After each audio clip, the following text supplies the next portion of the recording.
We continue in Genesis chapter 38,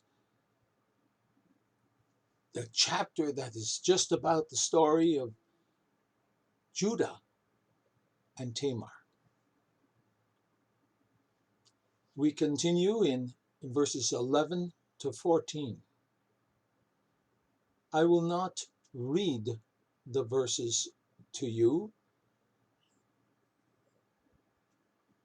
but I will just make a comment on it, because in it I tell you what the verses say.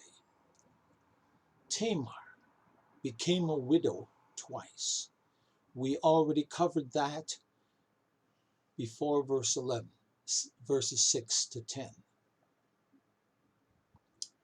Tamar, unbelievably, became a widow twice because God was not happy with her husbands.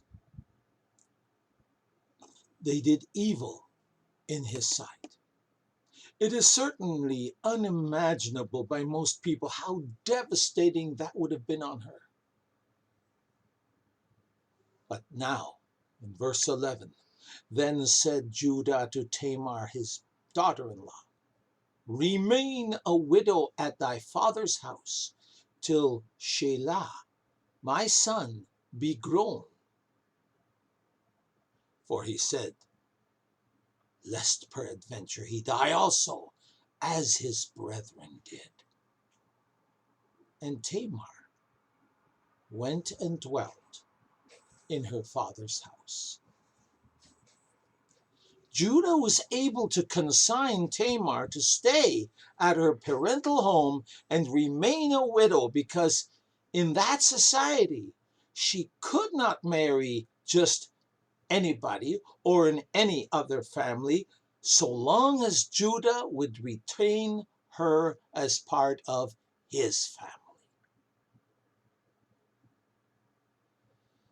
So, furthermore, he ordered her to remain in her status of being a widow until his third son, Shelah, would be more mature. That was a good excuse, but Shelah was not much younger than the other two because they came in close succession to each other. It is of the opinion of almost all commentaries that Judah had absolutely no intention of letting her marry his third son. Why? We just said it. Lest peradventure he die also as his brethren did. In some way he thought that she jinxed them to die. Somehow in his mind, Tamar was to blame for their early deaths. Apparently, he was totally ignorant of the true cause of their deaths, but thought it could be something suspiciously wrong in Tamar. Now, for the moment, he only made this excuse to keep her quiet and to keep her satisfied for the present. Then we read in verse 12, in process of time, the daughter of Shua, Judah's wife, died. In process of time meant that a few years may have passed. Actually, the phrase in Hebrew literally said, in multiplied days, in the process of time, implying an indefinite time period. So Judah's unnamed wife, daughter of the Canaanite Shua, died sometime after Tamar was sent home to her father's house. Then we read, and Judah was comforted. Also in verse 12. So he mourned for a while for the death of his wife. So the story goes, according to the custom of the ancient time and place. And when the grieving was done, he went up unto his sheep shearers to Timnah, he and his friend Hira the Adullamite. You see, it was the time of shearing and washing of the flocks of sheep. Folks, that's a harvest time. That's when they made their money. And that was when a big feast and party would happen. It really was a time to feast and party. And to help him enjoy himself more, he took along his good friend Hira, which we know was also a Canaanite. It was apparently a major event, and Tamar was not invited. But she heard about it. She heard about it through the local gossip mill. Somebody told her, "Behold, thy father-in-law goes up to Timnah to shear his sheep."